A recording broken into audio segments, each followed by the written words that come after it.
2012 e doutor em 2016. Ele falará sobre o tema levantamento de mapas temáticos para a cafeicultura de precisão. Com vocês, professor Luiz Carlos Cirilo Carvalho.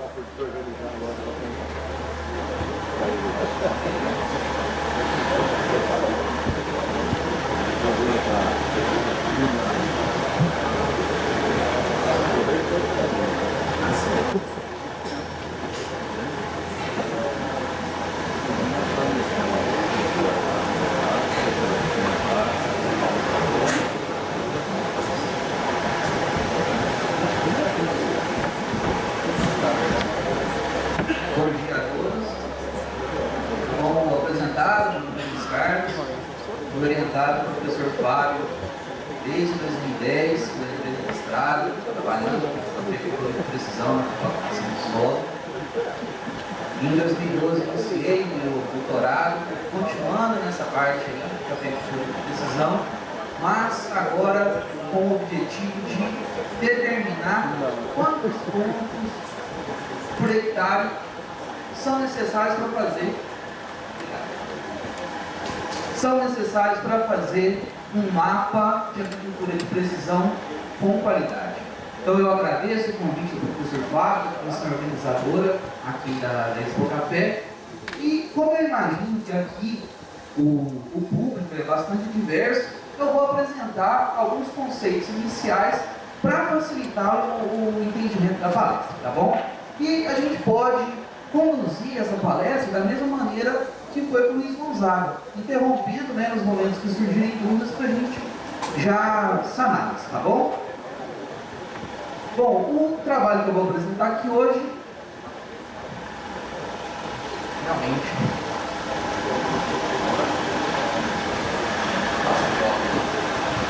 o trabalho que eu vou apresentar aqui hoje, então, levantamento de mapas temáticos para a cafeicultura de precisão.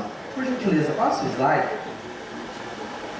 Independente do sistema produtivo de uma cultura, de uma lavoura, seja soja, milho, cana, café, no caso do cacau, uma região que eu estou morando agora, em Ilhéus, o desenvolvimento dessa lavoura depende de fatores relacionados com solo, planta e atmosfera. Solo, compactação do solo, fertilidade do solo são exemplos clássicos. A planta, o próprio material genético dessa planta.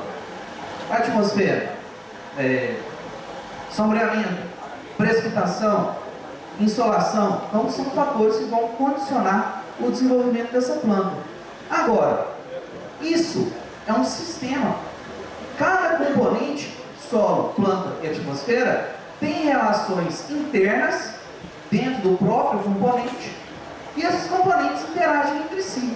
Então, solo depende aí, as características do solo dependem também da planta e atmosfera e assim por diante. Então eu gosto muito dessa... Pode colocar no slide, por favor. Vamos ver se agora está... Gonzaga, você gastou tudo, hein? Eu gosto muito dessa... Ah, sim, agora perfeito. Eu gosto bastante dessa citação aqui de Grego e Vieira, em que eles afirmam que é preciso conhecer de modo detalhado as variáveis que controlam o sistema solo, planta e atmosfera e de que maneira essas variáveis se comportam no espaço e no tempo. Eu gosto muito de usar o exemplo da fertilidade do solo. A fertilidade do solo, né, aqui em uma determinada propriedade aqui de 3 pontas, se eu retiro uma amostra hoje e mando para o laboratório, daqui a um ano o resultado vai ser diferente. Então eu tenho uma variabilidade devido ao tempo. E se eu tiro uma amostra de solo aqui em 3 pontas e em lavras, por exemplo, os resultados são diferentes, porque eu tenho uma variabilidade espacial. Partindo disso, então, nós temos a definição de agricultura de precisão. Na definição do Ministério da Agricultura, Pecuária e Abastecimento, a agricultura de precisão trata-se de um conjunto de ferramentas e tecnologias aplicadas para permitir um sistema de gerenciamento agrícola baseado na variabilidade espacial e temporal da unidade produtiva, visando o aumento de retorno econômico e a redução do impacto do meio ambiente. O que isso quer dizer?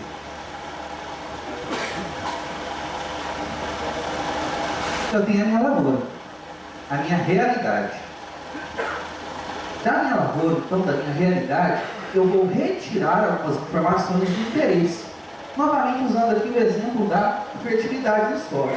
Só que agora, ao contrário do que é feito na agricultura convencional, no manejo convencional habitualmente utilizado, o que é feito o quê? Nós dividimos a área em talhões com características semelhantes e dentro desses talhões fazemos um caminhamento em zigue-zague, retirando amostras simples, misturamos essas amostras simples em um balde para gerar uma amostra composta.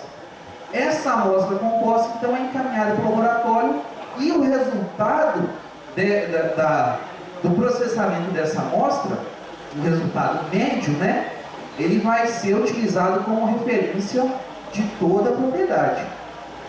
Na agricultura de precisão não é assim. Na agricultura de precisão, quando eu retiro a minha informação de interesse, eu retiro essa informação e associo a ela, nós temos aqui no receptor GPS, eu associo a ela a sua posição. Então eu sei exatamente qual que é a latitude e a longitude do ponto que eu estou retirando aquela amostra. Isso eu faço para uma série de pontos, de amostras, ao longo da lavoura. Esses dados, então, que eu retirei, eu tenho o conhecimento da sua posição, eu processo eles no computador e gero aqui mapas temáticos. Nesse caso aqui, da CTC efetiva de um solo.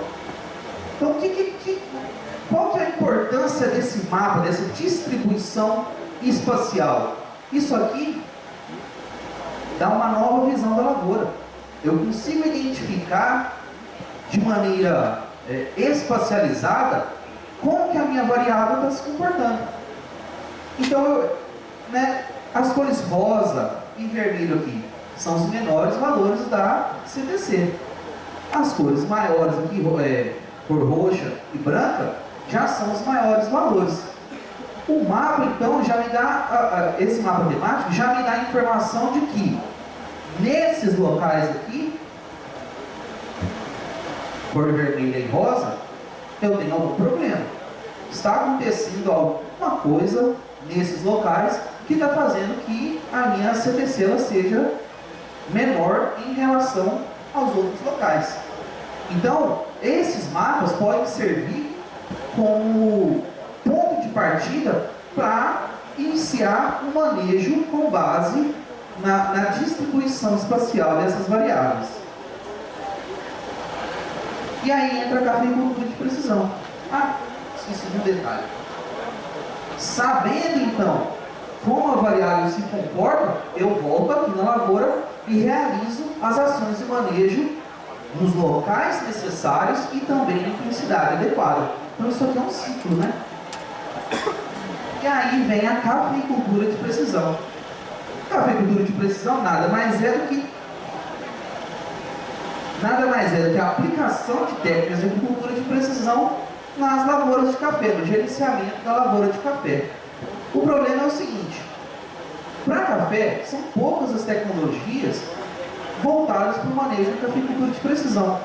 Muitas das tecnologias hoje disponíveis são adaptadas, são tecnologias adaptadas de lavouras de milho, soja, culturas de cereais em maneira geral. Então, o Balastreiro falou isso em 2003, que é necessário o incentivo do desenvolvimento de tecnologias específicas para a cultura do café. E isso é uma realidade ainda hoje, em 2016. Para realizar esses mapas, a gente pode partir de dois princípios, utilizando malhas de amostragem. Nós temos o primeiro método aqui, que é o chamado método da malha celular. O que consiste o método da malha celular? Eu vou pegar a minha propriedade, dividir ela em células. Só que dentro de cada célula, eu vou realizar amostragens de forma aleatória. Então, na primeira célula aqui, nós temos a retirada aqui de 4 amostras. Vamos usar novamente a fertilidade do solo. 4 amostras. Retira as 4 amostras e mistura. Manda para o laboratório. O laboratório vai dar um resultado. Este único resultado, ele vai servir como sendo o equivalente a toda essa célula. Então, o resultado médio, ele equivale a toda aquela célula ali. O método da malha celular, ele é mais recomendado para lavouras de grande tamanho. Essa célula, cada célula aqui, eu estou falando aí de áreas de 20 e 30 hectares. Quando a gente utiliza o método da malha celular, a gente faz um manejo pelo chamado zonas de manejo. Que eu só estou dando o exemplo aqui, mas eu não utilizei ele no trabalho. O método que é amplamente utilizado aqui no Brasil é esse segundo aqui, ó. Método do centro da malha. Então, o que consiste o método do centro da malha?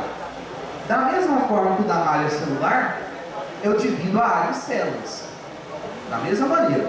Só que agora, essas células têm um tamanho menor. Como eu disse, esse método aqui é para áreas maiores. Esse aqui já é para lavouras de tamanho médio e pequenas. Divido em células. E no interior de cada célula, eu marco o ponto central. Marco o ponto central no centro da célula. Ao redor desse ponto central, em torno aí de 5 a 9 metros de distância, eu coleto também amostras aleatórias. E essas amostras aleatórias eu misturo para formar uma única composta. Só que agora, nesse caso, esse resultado da amostra composta, ele equivale apenas ao ponto. Aqui na malha celular, o resultado da amostra composta equivale para toda a célula, 20 e 30 hectares. Nesse caso aqui, o resultado vale somente para aquele ponto. Partindo disso, começam a surgir alguns questionamentos. Vamos pegar esse mapa aqui, ó, que representa a distribuição espacial do teor de argila em uma lavoura. Esse mapa, ele tem 100 pontos de coleta. E aqui nós temos uma escala em cores. E cada cor é associada a um determinado valor. Então nós temos aqui, essa cor marrom aqui, seria bem inferior, aqui seria em torno de 40% de argila, o marrom mais escuro. E à medida que nós vamos subindo aqui na escala, passa pela cor amarela e vai para a cor branca, que são valores acima de 60%. E nós temos aqui toda a distribuição espacial. Agora, esse ponto aqui, ó, este ponto aqui, essa cor marrom um pouco mais clara, equivale a aproximadamente 45% de argila. Este outro ponto aqui, também, 45% de argila. Agora, por que eu sei que esses pontos aqui valem 45? Eu fui lá na lavoura com o GPS, retirei as amostras e o resultado deu que foi 45. Só que, nesse intervalo aqui, eu não tirei nenhum ponto. Como que então o mapa está falando que aquele intervalo entre esses dois valores possui 45% de argila? Porque é feita uma interpolação. Então o que é interpolar? Eu estou estimando valores para locais em que não foi feita a amostragem. Tudo bem, a interpolação foi feita, falou que ali eu tenho 45% de argila. Lembra que eu falei que há um ciclo na agricultura de precisão? Eu tenho que retirar as informações, processá-las e voltar com um manejo adequado lá na lavoura? Quem garante que essa interpolação que foi feita, que está falando que ali é 45%, se eu voltar lá, exatamente no meio aqui entre esses dois pontos, se eu tirar uma amostra do solo e mandar para o laboratório, vai dar 45% de argila. Entenderam o que eu quis dizer? Os pontos ali, destacados em preto, eu sei quanto cada um vale porque eu fui lá e retirei. os outros foram estimados. Só que, será que essa estimação está correta? Então a estimação depende muito vamos falar da quantidade de pontos e da distância entre esses pontos. Então vem esses dois questionamentos. O mapa gerado é igual à realidade da lavoura? Quantos pontos então eu devo retirar para fazer um mapa correto em que o mapa represente a realidade da lavoura? Então vem o conceito de densidade amostral. O que é a densidade amostral? Densidade amostral é a quantidade de pontos amostrais por hectare. Quantos pontos, aqueles pontinhos em preto, né? Quantos pontos eu tenho que coletar na lavoura para realizar um mapa aí de teor de argila, produtividade, distribuição de fósforo, potássio, enfim. Querubim afirma, isso no caso das culturas, né, de cereais, milho, soja, arroz, enfim. Ele recomenda uma densidade amostral de 0,33 pontos por hectare, chegando na maior aí, 1 ponto por hectare. Isso para as culturas de cereais. E no caso da cafeicultura de precisão, agricultura de precisão aplicada à lavoura de café, tem aí diferenças gigantescas em relação ao manejo dessas culturas de cereais. Foi feito, então, juntamente aí com o grupo de pesquisa lá do professor Fábio, um experimento para começar a ter algumas noções aí a respeito da densidade amostral a ser utilizada em cafeicultura de precisão. O nosso experimento, então, foi feito aqui em Três Pontos, na Fazenda Brejão, em um ladossolo vermelho de estrofe. A lavoura tem 22 hectares de café topázio e na época que a gente começou a fazer as avaliações, essa lavoura tinha 7 anos de idade. E o plantio, quando feito, foi no espaçamento de 3,8 metros entre linhas e 0,8 metros entre plantas. E nós avaliamos nessa área de 22 hectares 5 densidades amostrais, 5 quantidades de ponto por hectare. Primeira densidade amostral foi essa daqui, ó, 4,5 pontos por hectare. Nos 22 hectares, então nós colocamos 100 pontos amostrais. Cada ponto aqui, pessoal, é uma planta que foi georreferenciada com o GPS, tá bom? Então, nós temos aqui pontos espaçados a cada 57 metros. E tá vendo esse preto aqui, né? Que nós temos 4 pretos aqui distribuídos na lavoura, 4 símbolos pretos. Isso daqui, na verdade, é um conjunto de pontos. Aqui, além do ponto espaçado a cada 57 metros, nós temos mais 9 pontos. Então, essa concentração de pontos aqui, ó, esses 4 aqui, isso é chamado de zoom, ou então de ilha, que nada mais é do que um conjunto de pontos.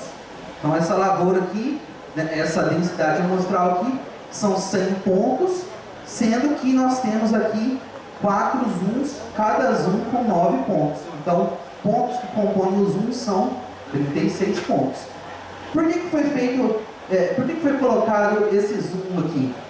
Na teoria, nos livros, quando a gente vai fazer análise geoestatística, quanto maior a quantidade de pontos e a proximidade, melhor vai ser para a estimação. Na teoria. Na prática, se comporta de uma maneira diferente. Segunda densidade amostral, 3 pontos por hectare. Retiramos os 4 zooms, pontos aí espaçados a cada 57 metros. Terceira densidade amostral, 2 pontos por hectare. Retiramos aqui alguns pontos no limite da área. Então, distribuídos nos 22 hectares, nós temos agora 46 pontos amostrais. Quarta densidade amostral, 1 ponto por hectare. Tiramos aqui algumas linhas, né, de pontos georreferenciados. Nos 22 hectares, nós temos agora 23 pontos. Última densidade amostral avaliada, meio ponto por hectare. Nos 22 hectares, nós temos agora distribuídos 12 pontos. Nas malhas amostrais, como que a gente fez a formação de cada uma? Deu para reparar ali que a gente primeiro pegou a malha de 100 pontos, que é a maior, e foi retirando alguns pontos. Então a coleta dos dados ela foi feita nos 100 pontos da lavoura. E foram coletados dados de fertilidade do solo, análise nutricional foliar e da produtividade do cafeeiro. A fertilidade do solo foi avaliada em 3 épocas: junho de 2012, dezembro de 2012 e junho de 2013. As amostras coletadas foram encaminhadas lá para o laboratório de solos da UFA para serem processadas. Para retirar essas amostras foi utilizado um trago holandês, em que foram retiradas amostras na projeção da saia, né, dos ramos plagiotrópicos do bacheiro da planta, de 4 plantas de café. Quem são essas 4 plantas de café? 4 plantas ali em torno de 5 a 9 metros de distância da planta que foi marcada com o GPS. Então nós pegamos lá a planta que foi marcada com o GPS, tiramos uma amostra lá na projeção da saia. Na planta ao lado, na mesma linha, né, na mesma linha de transplantio, tiramos da planta ao lado uma amostra de solo também. Da planta marcada com o GPS, tiramos uma planta na linha abaixo e outra na linha acima. 4. Colocamos em um balde, misturamos e identificamos. Ponto, sei lá, 3, latitude tal, longitude tal, e encaminhamos para o laboratório para a gente ter um conhecimento depois de qual resultado que se refere a qual posição. Para a fertilidade do solo, foi analisado as variáveis básicas, né? Fósforo, potássio, pH, cálcio, magnésio, CDC efetiva, potencial, matéria orgânica, fósforo remanescente, enfim, são 14 variáveis que foram avaliadas. Só que nós avaliamos 3 épocas. Então, só de fertilidade do solo foram 42 variáveis, 42 itens que foram avaliados. Para a nutrição foliar. Para a nutrição foliar também ela foi realizada juntamente com a fertilidade do solo. Junho de 2012, dezembro de 2012 e junho de 2013. Como que foi feita a coleta de folhas na propriedade? Então tem um esquema aqui, de preto aqui, ó, nós temos a planta que foi marcada com o GPS. Nessa planta marcada com o GPS, nós retiramos no terço médio, né, mais ou menos ali a altura do peito, pegamos os ramos plagiotrópicos e coletamos o terceiro ou o quarto par de folhas a partir da ponta. Só que, como a gente quis considerar toda a variação que pode existir na lavoura, né, então em determinados locais da lavoura o sol de manhã pega, então a incidência luminosa é mais forte do que no período da tarde, nós coletamos por planta um par de folha nos 4 lados da planta, nos 4 pontos cardeais. Então, por planta, foram coletados 4 pares de folha, 8 folhas, então, por planta.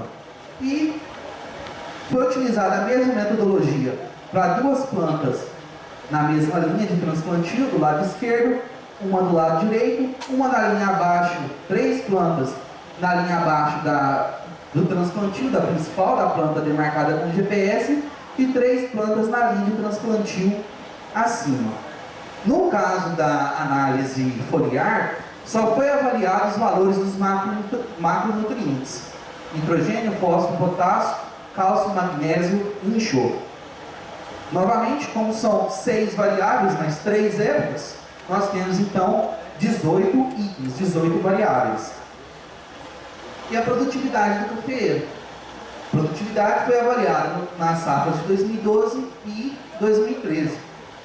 Para coletar a produtividade,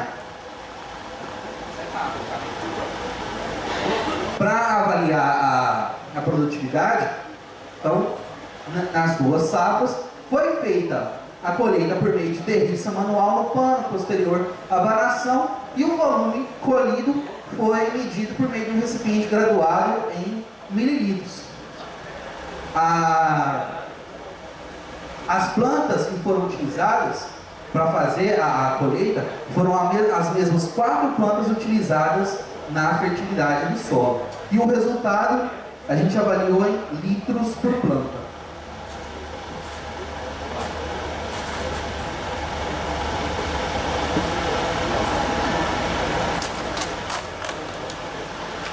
(42 variáveis da fertilidade do solo, 18 variáveis da nutrição foliar e a produtividade em 2 anos. Então foram avaliadas 62 variáveis, 62 itens. Para cada item desse foi feita a análise geoestatística. Não vou entrar muito em detalhes porque foge um pouco aqui da discussão, mas foi feita a análise geoestatística, sendo variogramas ajustados pelo método dos mínimos quadrados ordinários, utilizando o modelo esférico, que é o mais recomendado para estudos aí de lavoura cafeeira. Para cada item, então, foi feito a análise geoestatística, e a análise geoestatística, no final, quando a gente vai fazer os mapas, né, no finalzinho, que é o objetivo, antes nós fazemos uma operação chamada validação cruzada. E essa validação cruzada, o objetivo dela é ver se o seu mapa está tão mais próximo da realidade ou não. Então essa validação cruzada, ela fornece alguns valores que permitem que a gente tenha essa noção, né, essa avaliação, se o mapa que vai ser feito está próximo ou não da realidade da lavoura. Esses resultados que estão da validação, o professor Gabriel Ferraz, lá da UFLA, desenvolveu uma metodologia para utilizar esses valores da validação e propôs esse indicador aqui, ó, chamado de indicador de malha ótima. Então, o professor Ferraz, lá no doutorado dele, desenvolveu essa metodologia em que a melhor malha vai ser a que possui o maior valor de IMO. Vamos começar a discutir alguns dos resultados então encontrados. Obviamente, em função da grande quantidade de dados, né, são 62 variáveis, 5 malhas amostrais, são 310 mapas. Mais os mapas dos erros, então mais 310, no total são 620 mapas. Eu não vou castigar vocês mostrando cada um, vou mostrar aqui os principais, tá bom? Nós temos aqui o teor de potássio coletado em junho de 2012. Primeiro mapa aqui, 100 pontos por densidade amostral, 4,5 pontos por hectare. Segundo mapa, densidade de 3 pontos por hectare. Esse mapa aqui embaixo, 2 pontos por hectare. 1 ponto por hectare, meio ponto por hectare. Visualmente, é possível observar que esses 3 mapas aqui, ó, são bem semelhantes. Variações aqui, ó, nessa parte superior esquerda, são observadas em todos os mapas, nos 3 primeiros aqui. Logicamente, à medida que a gente vai retirando alguns pontos, ocorre a deformação na qualidade da informação. Só que é basicamente o mesmo mapa, né? A partir aqui de 1 ponto por hectare, o mapa já começa a apresentar algumas deformações que começam a atrapalhar a identificar como que essa variável, o potássio aqui, se comporta ao longo da lavoura. Então, saindo aqui de uma condição de 100 pontos por hectare para uma condição de 46, quer dizer, em menos da metade dos pontos da principal malha, eu tenho um mapa muito semelhante. Nitrogênio foliar, dezembro de 2012. Nós temos aqui 4,5 pontos por hectare, 3, 2, 1,5.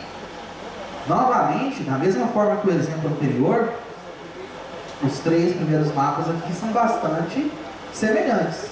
A partir aqui da densidade de 1 ponto por hectare, o mapa já começa a apresentar deformações. Só que isso aqui a gente está fazendo aqui uma comparação visual, uma comparação no olho.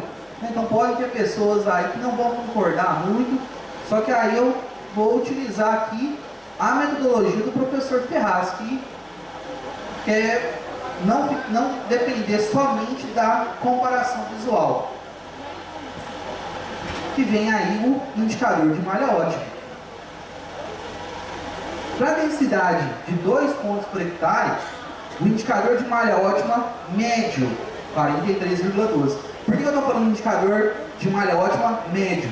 Porque, pessoal, para cada uma daquelas 62 variáveis, foi feita a análise de estatística e determinação do IMO. Então, malha lá de 4,5 pontos.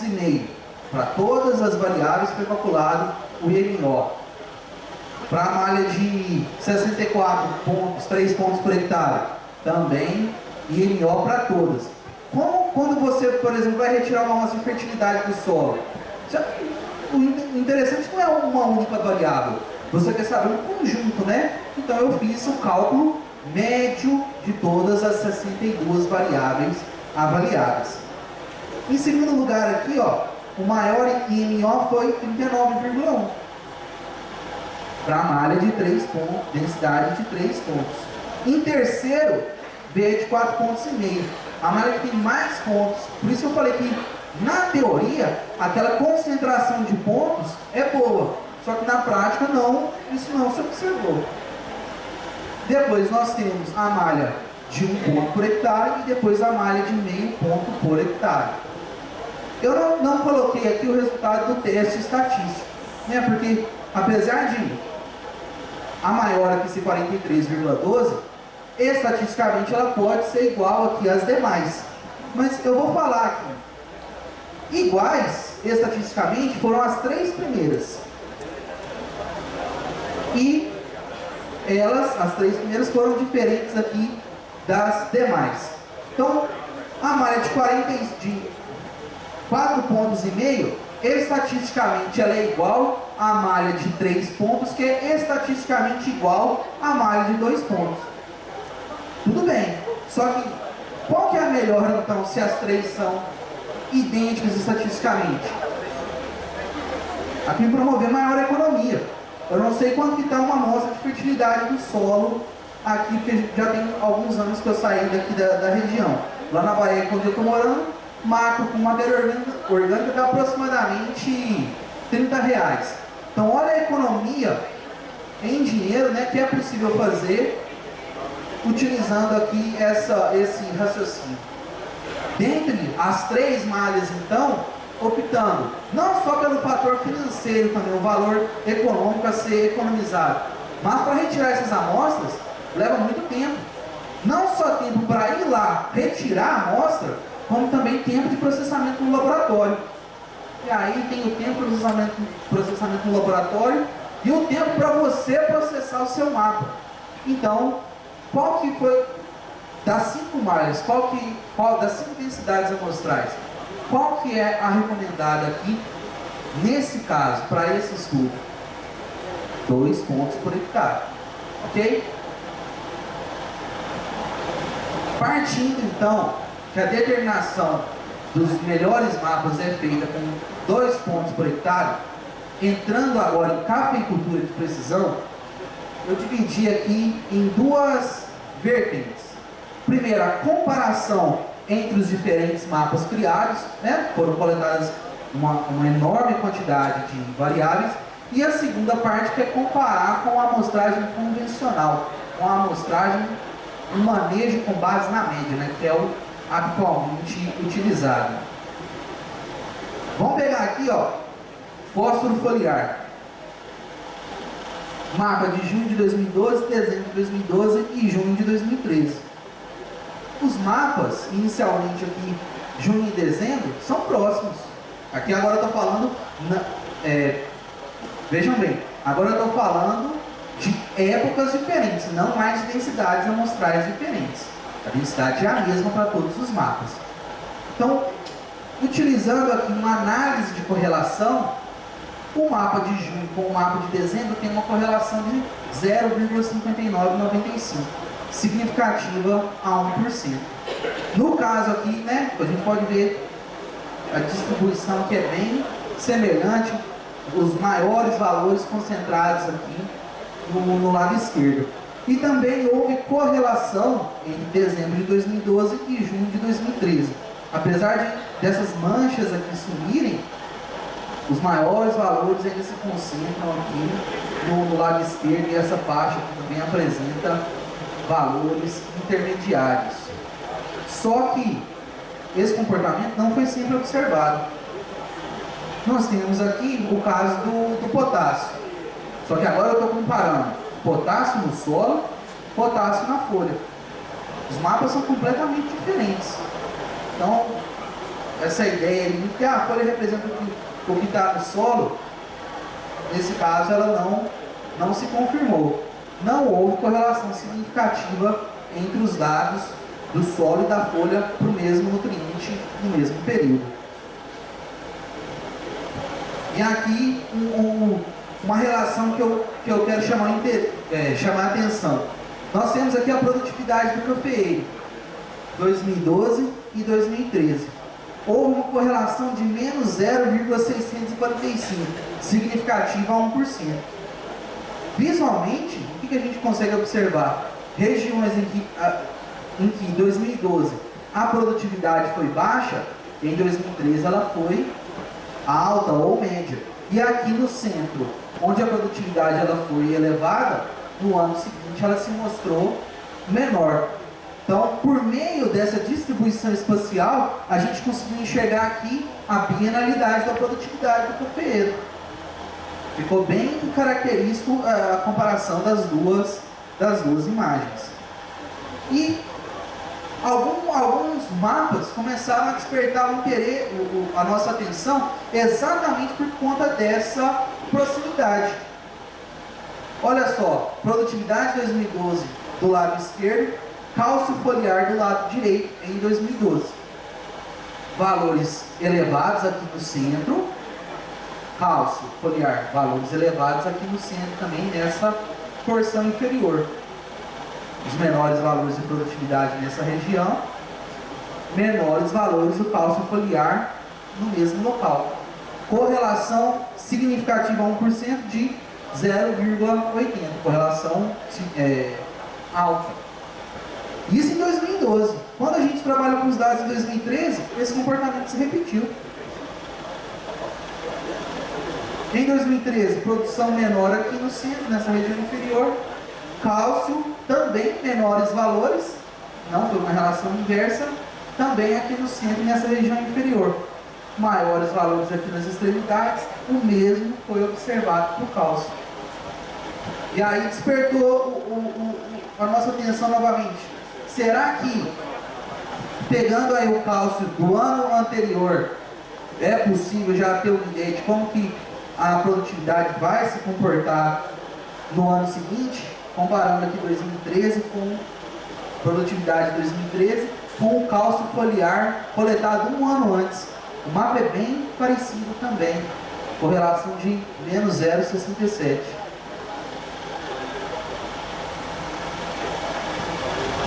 Tomando a produtividade como ponto referencial, foi feita a análise de correlação com todas as variáveis.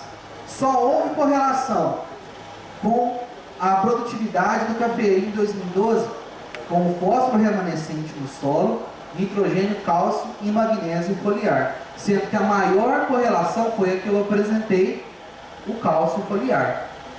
Em 2013, de todas as variáveis, a única que apresentou correlação com o mapa da produtividade foi o cálcio foliar, 0,5790. Essa primeira parte, então, foi feita a comparação entre os diferentes mapas criados. E agora, se a gente pegar e começar a comparar com o manejo habitual, o manejo com base na observação de valores médios. Pegamos a propriedade de 22 hectares e, utilizando esses princípios, de separar a área em áreas homogêneas e fazer a coleta de dados em zigue-zague, nós dividimos a área em lado A e lado B. Comparando os mapas da produtividade para os 2 anos. O lado A foi de 6,15, lado A, lado esquerdo, né? E o lado B foi de 7,1 litros por planta. Isso no manejo convencional. Só que quando a gente pega o mapa aqui, ó, nós temos valores, classes de valores aqui, muito mais altas que o valor médio, e também grandes regiões aqui com valores menores que 5, aqui próximos de 0. Então, a cafeicultura de precisão ela permite ter um conhecimento mais detalhado do que quando você utiliza o valor médio. O mesmo observado aqui no caso de 2013. Lado A, produtividade 10,35, produtividade média. Lado B, 13,43. Só pegando o lado B aqui, ó, 13,43, lado direito aqui. Nós temos produtividades aqui, essa região branca, que é maior que 20 litros por planta. Então a cafeicultura de precisão, novamente, ela permite identificar essa variação de maneira mais detalhada. Pegando um exemplo do solo, o fósforo em junho de 2012. Como na quinta aproximação, tomando como exemplo, valores referenciais para cada variável. Então, a quinta aproximação dá lá classes como muito baixo, bom, médio, muito bom. Eu fiz a comparação com esses valores em relação aos mapas. O lado A, em relação ao fósforo, a classe é baixo. E o lado B, o lado B foi classificado como bom. Só que na cafeicultura de precisão, só pegando aqui o lado B, há algumas pequenas manchas em que ele foi classificado como bom, médio e muito bom. Grande parte da área aqui, ó, são valores muito pequenos de fósforo. Conclusões, então, que a gente pode retirar aí desse ensaio, desse experimento. Para essas condições, no caso desse trabalho aqui, a recomendação para retirada de pontos, a densidade amostral recomendada, 2 pontos por hectare. Comparando cafeicultura de precisão com a agricultura convencional com base na média, a cafeicultura de precisão permite encontrar classes que não são identificadas pela amostragem convencional. Comparando os diferentes mapas, observou-se correlação entre a produtividade de 2012, fósforo remanescente, solo, cálcio e magnésio foliar. No caso de 2013, só houve relação da produtividade com o cálcio foliar. Eu encerro. Antes, gostaria de agradecer ao Grupo Ximenes e Abreu, na pessoa do Eric, que disponibilizou para a gente a área, tanto funcionários, para que a gente pudesse realizar esse trabalho. Então, gostaria de deixar registrado aqui o meu agradecimento. Eu encerro, então. Está aqui o meu contato.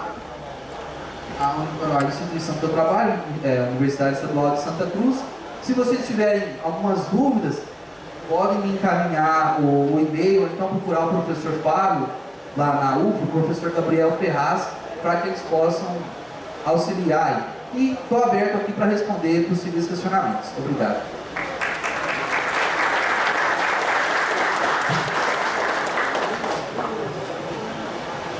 Muito obrigado ao professor Luiz Carlos Cirilo Carvalho. Lembrando...